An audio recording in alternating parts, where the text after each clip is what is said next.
Good morning, good afternoon, good evening. This is Rosia Conseja. Today I'm going to talk about, have you realized that lately in this century, we are in the year 2025, and most of men, they can be great men. They can be great fathers, great sons, great friends, great co-workers. They help the community, but they fail in the part of sentimental, in the part of partnership with another person. What is that?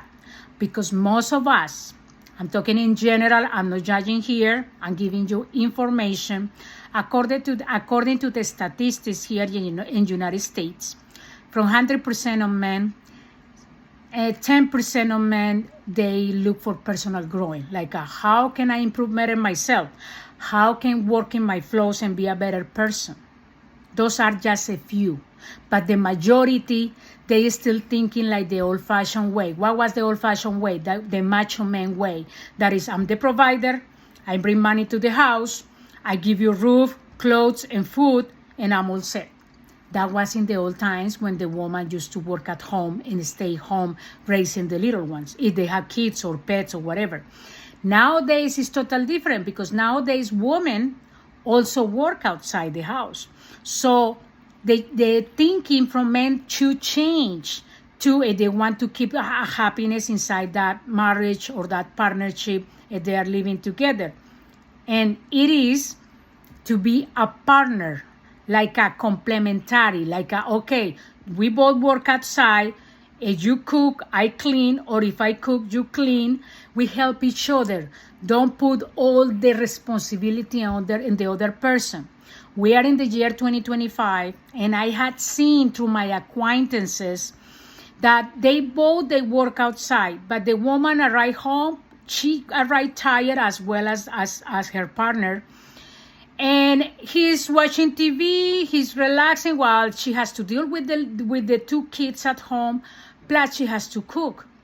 This is not fair because both are working outside.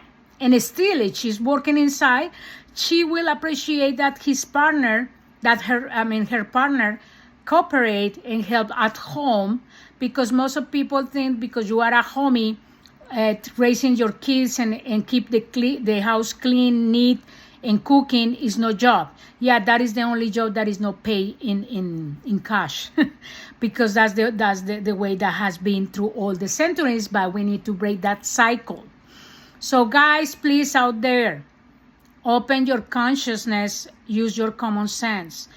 Most of the guys I heard, they complain, oh, I'm not lacking love, I'm a good provider, I'm a good coworker, good friend, a good dad. Yes, but you're missing one little detail that subconsciously, you're not consciously, subconsciously, that is in the back of your brain, is attracting women that is like a mothers for them. So they say that they want a woman who is independent, who blah blah blah. But at the end of the day, indirectly, they want a mother figure. Why? Because they haven't worked in their childhood traumas. So whenever it's woman or man that didn't have a good relationship with their parents, in the adulthood, we're going to look for a partner who can finish raising us because we couldn't do it on our own, or we didn't know how to do it on our own. Have you realized that most of people, when you ask your friends, woman friends, and says, hey, I see that you have 2 kids or 1 kid, and the woman says, no, I don't have 2, I have 3, including my husband, because I had to tell him what to do. He is messy, blah, blah, blah. Women, most of the times, they complain, and they sound like a happy complaining, but it's not true. Women is staying with those toxic relationships because they are afraid to be abandoned by the current partner, and in the future they are worried that they won't find somebody better. That's why most of women stay in toxic relationships, and same with guys. Guys, because of their insecurities, their fears, they say, I don't think that I'm going to find somebody better who deal with my crap, so I prefer to stay with the same person even I don't love her anymore, or I don't love him anymore. Depends. I'm not talking here about genders. I'm talking about sentimental, about emotions, about feelings. And if we want in this century, in this year 2025, to be happy, we need to work in our happiness first and our set boundaries and our self-love and self-care. So when we meet the other person, we're going to share part of it, not whole of it. Have you heard that that people say, oh, I gave her everything, or I gave him everything and leave me for somebody else? Precisely because you give them everything. We shouldn't give everything because it's example. Picture in your mind.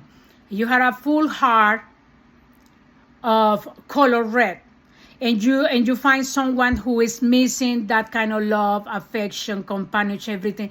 You give everything to that person. Guess what? Your heart is empty. So it's that person takes good care of your heart. That's awesome. But most of the times it doesn't. They just use you and pretend to love you, but they just were fulfilling a need that they didn't work in themselves. So once they take all that heart from you, your heart is empty.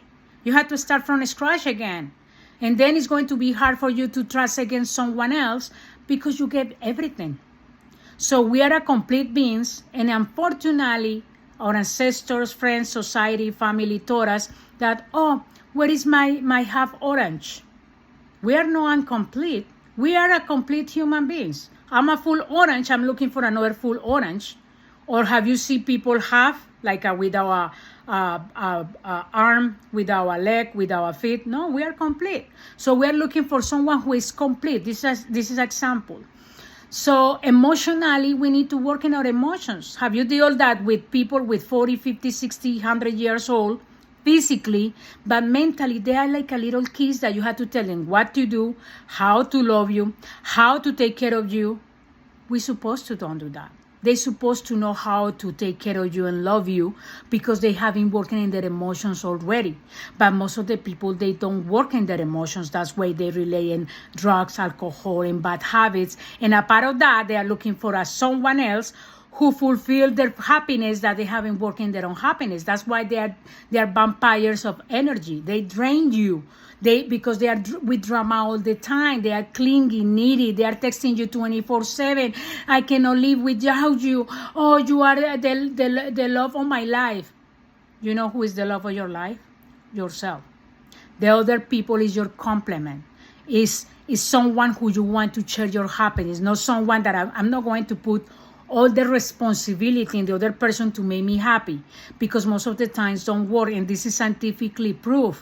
They haven't put like 100 couples to do the same things, to express the same way, the emotions and everything, and they did these studies many years ago, and they realized, I don't remember the name of the person the scientific who did this. They did it 3 people, a psychiatrist, psychology, and someone else, and they got in conclusion that if the person doesn't work in their emotions and the childhood traumas first before they land in a relationship, most of the times that relationship doesn't last long.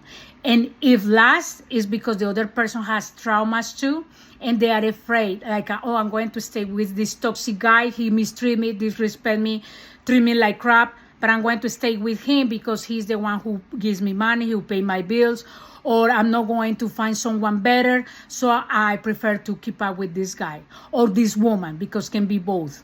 So that's what is important, to work in our fears and our missing emotions. So when we process those emotions, when we are content with our life, when we know how to be by and with ourselves, I assure you, you're going to be happier and better with someone, because you're going to meet someone that is healthier, that mentally and physically, and they haven't working their emotions too. Don't believe anything I say here. Experience it, and then you put in the comments what happened in your lives. Thank you for watching my video. See you until next time. Bye-bye.